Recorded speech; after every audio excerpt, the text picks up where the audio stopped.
Hello, welcome, or welcome back. Um, I today wanted to film a recent reads, and by recent I mean the first 4 months of the year, so the first third of the year. Um, I have if you see me looking this way, my laptop is over here. I'm not going to pull all of the books off of my shelf because they'll never make their way back there. I want to show my granny squares that I made for each of these books too. So I'll put the book here and then the granny square like here ish, just a quick little picture of it if I have it made yet. I'm very behind. Hopefully, I can keep this short and sweet. I only have about 16 books to talk about. I know, shock horror, someone who reads books who doesn't read 16 books a month. I do have a goal set on Storygraph of 80 books for the year, but I don't like hold myself to that too seriously. Let's get started with January. So in January, it looks like I read 5 books. Um, the first is I Found the Boogeyman Under My Brother's Crib by Ben Farthing. This is part of his I Found horror series, which I believe I've read all but one of. I'm waiting for Christmas to read that, the last one. It's the I Found Christmas Lights Slithering one. I haven't read that one. So these are just quick little punches. This one was 86 pages, it looks like, and I read this on my Kindle. I rated this 4 stars. From what I remember, it's about a girl who, like the title suggests, finds the boogeyman in her little brother's bedroom, and her little brother is like 4, I think. She's about like 16. Um, and it's her dealing with that. And there were some parts that were genuinely terrifying. I gave this 4 stars and I loved it. And I have more books from Ben Farthing saved on Kindle. And I hope he continues the I Found series. Next is What Feasts at Night by T. King Fisher. It is the second book in the Sworn Soldier series, and I gave this one 3.5 stars. I don't really know how to explain the Sworn Soldier series, except they're just little horror novellas, mostly body horror. Like the first one was about fungus. This one was not. I actually don't remember what this one was about. I do remember enjoying it. Alex returns to the family home. Alex Easton. Oh, I remember now. Okay. So the caretaker is found dead, and there's rumors around the town that it's the local folklore. I envisioned it as like sleep paralysis demons. So like some people say they sit on their chest. Something like that, but it steals breath. So that's what they're dealing with in this one. Short, 150-ish pages, creepy. I loved it. I have the third one on my shelves to read hopefully soon. I just realized my light wasn't on, so I apologize that now the lighting is slightly different. The next book I read was an audiobook, and it was Spells Like Teen Spirit by Kate Williams.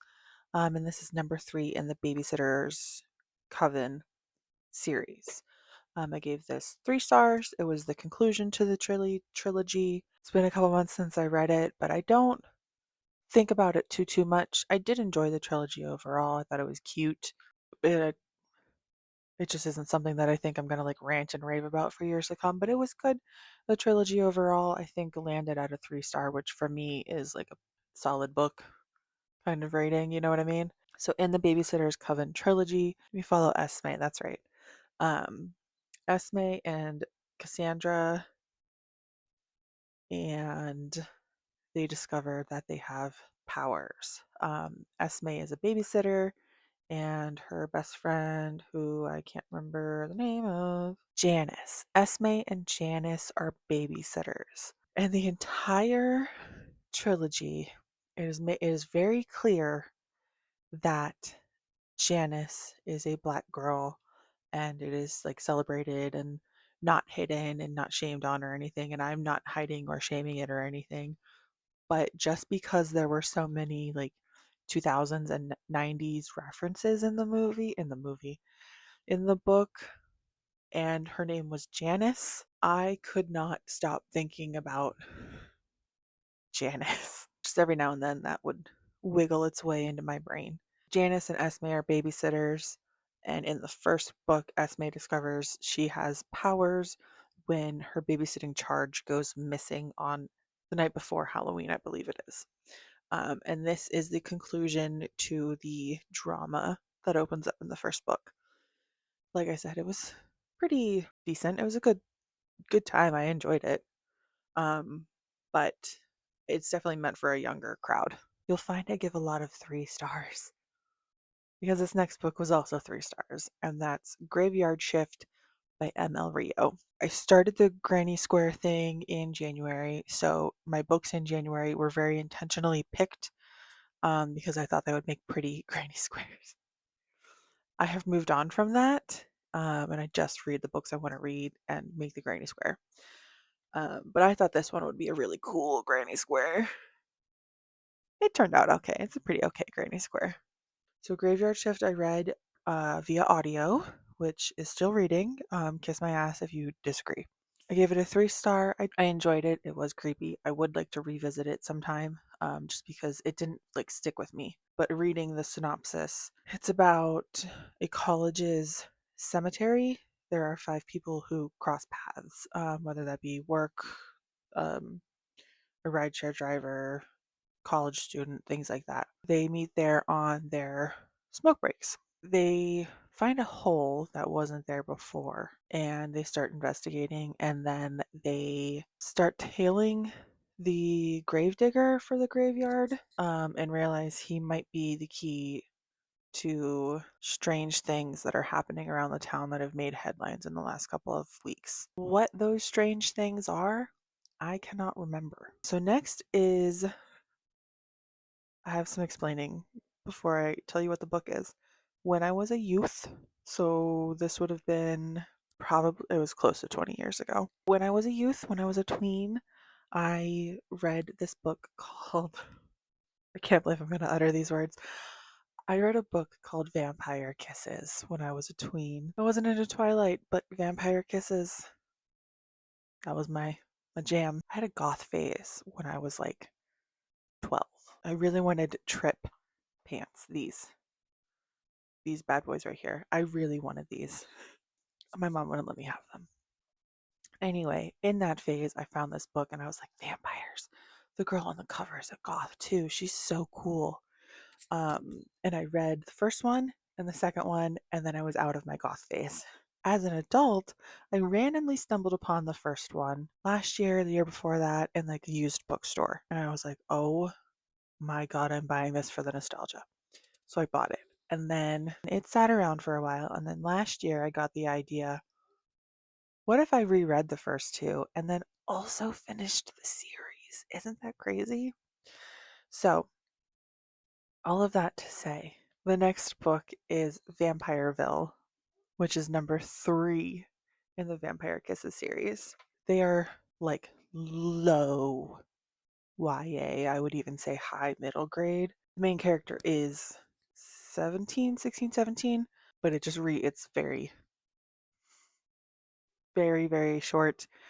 This one was 176 pages, and in this one, the main character's name is Raven, and she's dating this boy named Alexander, who, surprise, in the first book we find out actually is a vampire. He's not just a goth like her. Her whole life she's dreamed of becoming a vampire. And then she meets Alexander. He moves to town, and she's like, "Oh my god, he's so hot. He's my goth boy, like dreamboat." And then she finds out that he actually is a vampire. And now they're dating, which is great. And now we're going through their adventures of that. And in this one, Alexander's arch rival Jagger showed up in town. Jagger is also a vampire, and Jagger is in town because his sister Luna was supposed to become a vampire and be bonded to Alexander for life, for eternity. But Alexander said, no, she won't want that. I don't want that. So now Jagger hates Alexander, and they're in town to get revenge. If this series was not nostalgic for me, I would not be reading this. But it is nostalgic for me, and at this point, I'm 5 books in, as you'll see in a moment. Um, there's only 9 books in the series, so I'm more than halfway done. I'm just gonna finish the series, collect my vintage Vampireville books, and continue with my life. Just let me have this moment, okay? After that, I read The Roses of May, which is the sequel to. I'm reading a lot of sequels and third books this year. Roses of May is the sequel to The Butterfly Garden, which I read that 2 years ago, and it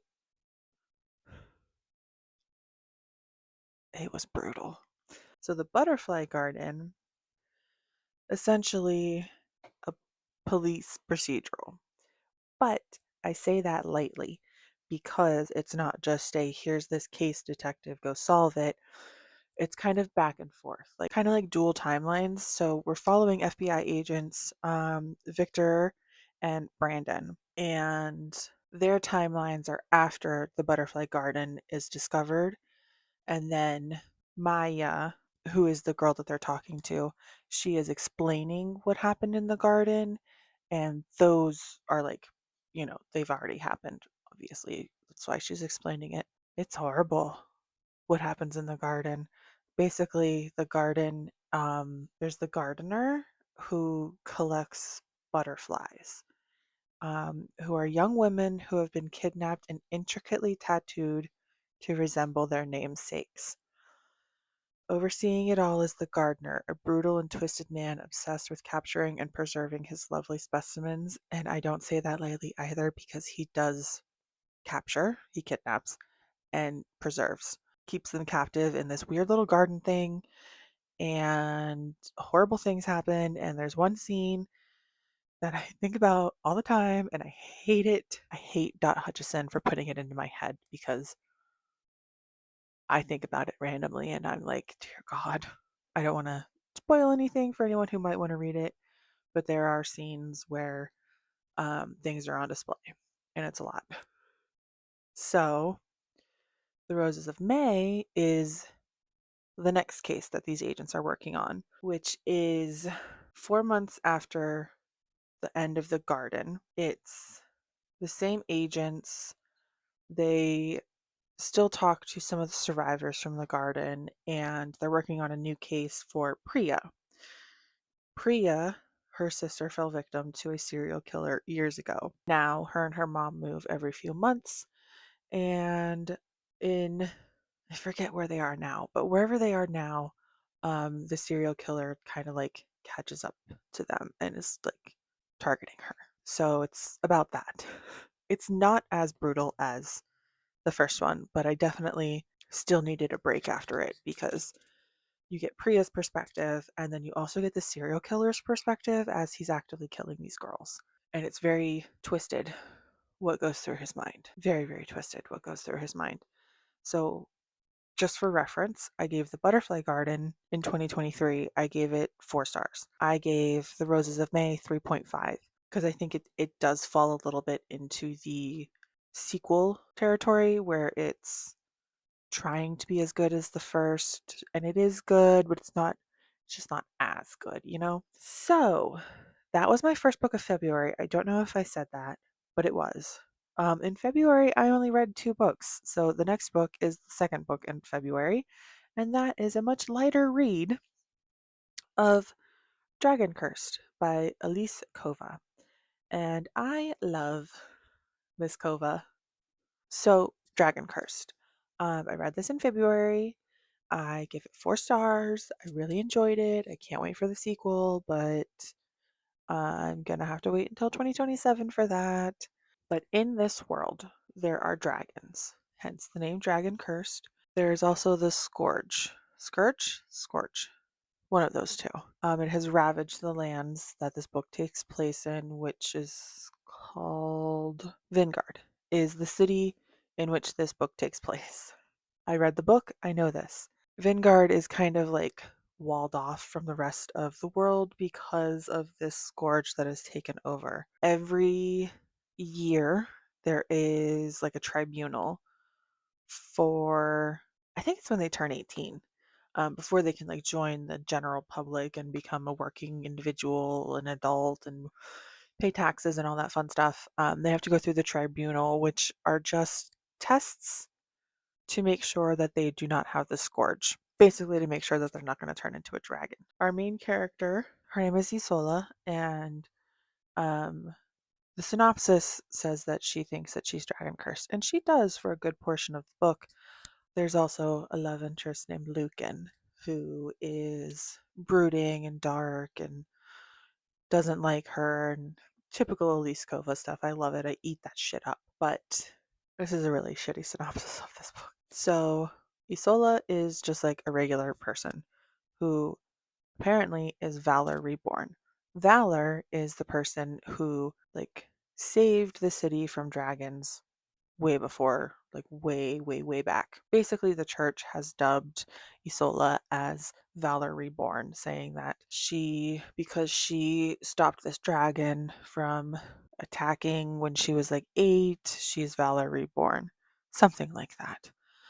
So now she lives with the expectation that she is Valor Reborn and she's struggling to live up to that. And then these tribunals come and she's still struggling to keep up and live up to the name of Valor Reborn. And Lucan is also in the tribunals and things go down, and the book left off on a major, major cliffhanger. She does that a lot, this Kova girl. She does that a lot. Anyway, I'm very excited to read the next one, but I don't even have a date for it. I truly and honestly don't think it comes out until 2027. Next up is a chunk of a book, Halloween by Duncan Ralston. Um, this was over 500 pages. I read it via audiobook because it was over 500 pages. It is about a town on Halloween night in 2001 or 2002, 2001, because 9/11 had just happened. And on this Halloween night, some ancient deity is awoken and wreaks havoc on this town. And there are funny parts because, like, the ancient deity just thinks that the Halloween decorations are just like normal and like uses them, like controls them to kill people. So some people die in like really weird, funny ways.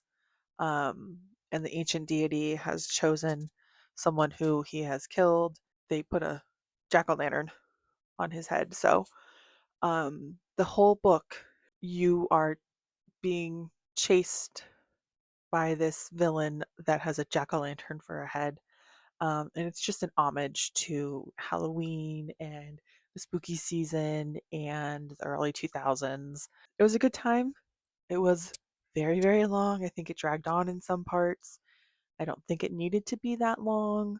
And for that, I gave it 3 stars. I still really enjoyed it. Don't get me wrong. I still really, really enjoyed it.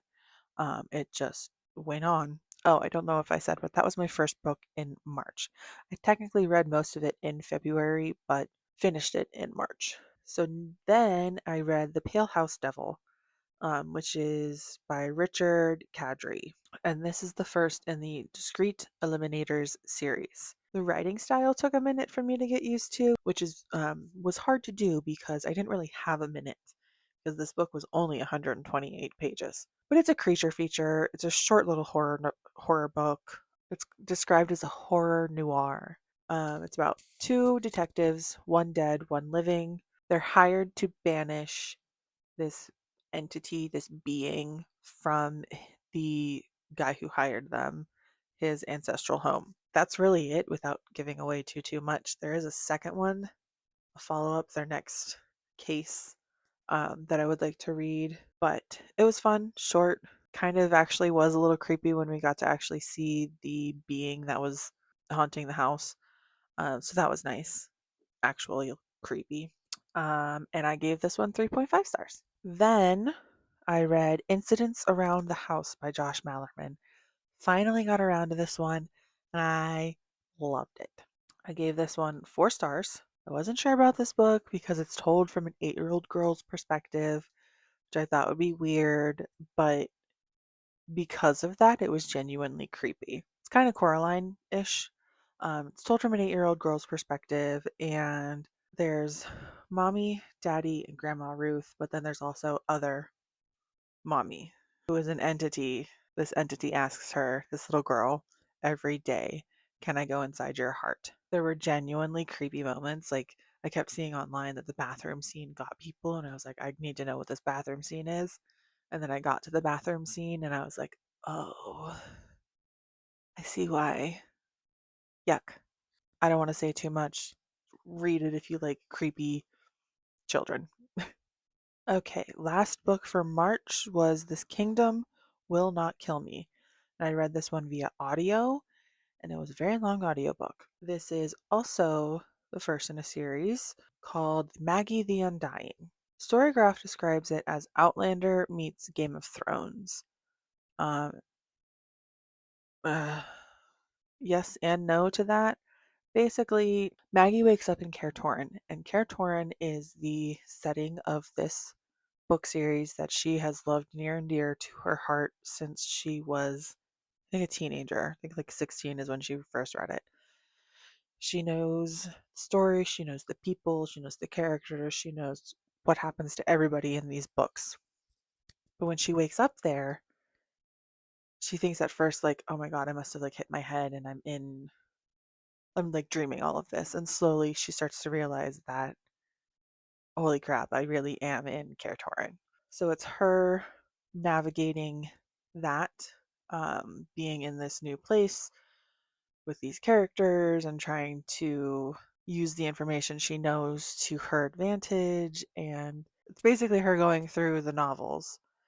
And I've heard that this is a trilogy. I have yet to see dates for the other two as I was reading, and Maggie kept saying that like her Caer Torin books were a trilogy, but the third one never got written because the author kind of just fell off the face of the earth. I very much was like, so this is going to be a trilogy. That's what you're telling me, is this is going to be a trilogy. But I haven't actually heard anything like official, like dates or anything, or titles or anything. I mean, this did just come out in March, so we'll see. Maybe next spring we'll have another one. But I need to reread this one. When I sit down to tackle the second one, I will sit down and reread this one because listening to it on audio got a little messy towards the end because a lot happens. There are a lot of names that sound very similar. All right, in April, we have one, two, three, four, 5 books in April. First up, we have Greedy by Kali Kazumi. I think I just talked about this in my haul because I just hauled it, so I won't talk about it a lot. But it is this English guy moved to Japan. He's now a Japanese citizen. He has a wife and a kid, and he lost his job. And he racked up debt with the Yakuza, and he now is offered this mysterious job of being a private chef for someone who we find out is a socialite, a Japanese socialite. We also find out that this Japanese socialite has very peculiar tastes, if you're picking up what I'm putting down. I read this one physically. I gave it 3 stars. I really enjoyed it. I got it mainly because of the Japanese influence in it. I love Japanese culture. I think it's very interesting. I am slowly learning the language, so there were bits in there, like they say itadakimasu and things like that, but they have like the Japanese characters in there. Itadakimasu is like you say that before eating, so it was said a couple times. There were a couple sentences thrown in that were in Japanese characters, so it was nice to like get to flex that muscle while reading. It was nice to take a dip into a book that was fully set in Japan instead of just like here's this Japanese person. I enjoyed it, I really did. For me though, I think the ending was a little, it wasn't a bad ending, it was just not what I was expecting. And it kind of fell slightly flat because it's left extremely open-ended. So there's that. Then in April, I read episode 13 by Craig DeLuey. Funny enough, I had this on my Kindle and then I saw Gab Smulders talk about it in one of her streams. She does like a book wrap up. And she said that she enjoyed it and that it was really creepy at times. So I was like, you know what? I've been meaning to pick that up, so I'm going to pick it up. I read this one. How did I read this one? I think I read this one on my Kindle. Yeah, on my Kindle because I don't have it physical. I gave it 3.5 stars. It's about this ghost hunting reality TV show who has to film episode 13, which is the season finale of their first season, and it has to be like really great for them to get renewed for a second season. So they get unprecedented access to an abandoned and supposedly haunted mansion that was used in the 60s to do a bunch of experiments. The mansion that they investigate is called the Paranormal Research Foundation, or that's what it was called in the 70s, not the 60s, where they did like a bunch of bizarre tests, like make people sit in a dark room and see if they can suddenly talk to the other side, things like that that they did in the 70s, you know. This was what was really cool to me. How it's told is in journal entries, interviews, like recordings. I think Craig DeLuey did a great job making what was on the page actually feel like it could have been something you were watching on TV. The ending fell a little flat for me. The whole thing was nice and creepy, and then we get to the end and something happens. I obviously don't want to say what happens, but it just kind of fell flat for me. But up until that point, there were some good creepy moments. Then I read Dance with the Vampire, which was Vampire Kisses number 4. Thank you. I I have been doing these on audio, but I've also been collecting them. They're like 4-hour audiobooks, so they're great for like running around the house cleaning up, throw something on that I'm going to finish the same day type thing. Ooh, okay. So without saying too much, because, I know everybody's clamoring to read these, this one is essentially about prom. A fledgling vampire named Valentine. Yeah, that's basically all that this one is going to the prom with Alexander and finding the fledgling vampire named Valentine. I gave this one 3 stars. Again, none of these are like revolutionary books. They're all just nostalgia for me. This next one is kind of weird for me. And by weird, I mean I have the whole series and I'm committed to reading it all. But I bought the first one because I wasn't aware. I'm aware now. It's Demon's Mud. So I bought the first one last year and I read it. And within the first 20 pages, I saw words that had me blushing. Wasn't expecting that. I thought it was just going to be like a cheesy little demon romance, and that's why I bought it. I did not realize it was a straight up demon smut experience. But now I'm committed. I am partially attached to some of these characters. They're easy reads. Um, they're cheesy, funny, not to be taken seriously books. Um, that is to say that this next book is My Demon Hunter by Aurora Asher. I gave it 3.5 stars. This one definitely focused more on the demons and less on the smut, which I'm okay with. I know that's like unpopular opinion in that community, but I am okay with that. I hope the rest of them are like that. The first one is about these 4 demon brothers who escape hell and come live on Earth. And in that one, they're followed by a demon hunter named Mist. Don't ask me to pronounce his real name because it's some demon shit. I can't say it. This book is following Mist in his attempt to find love. And then each book follows like a different brother. Cheesy, something to read when it's like my brain needs a break from fantasy and horror and things like that. So 3.5 stars. And it actually wasn't terrible.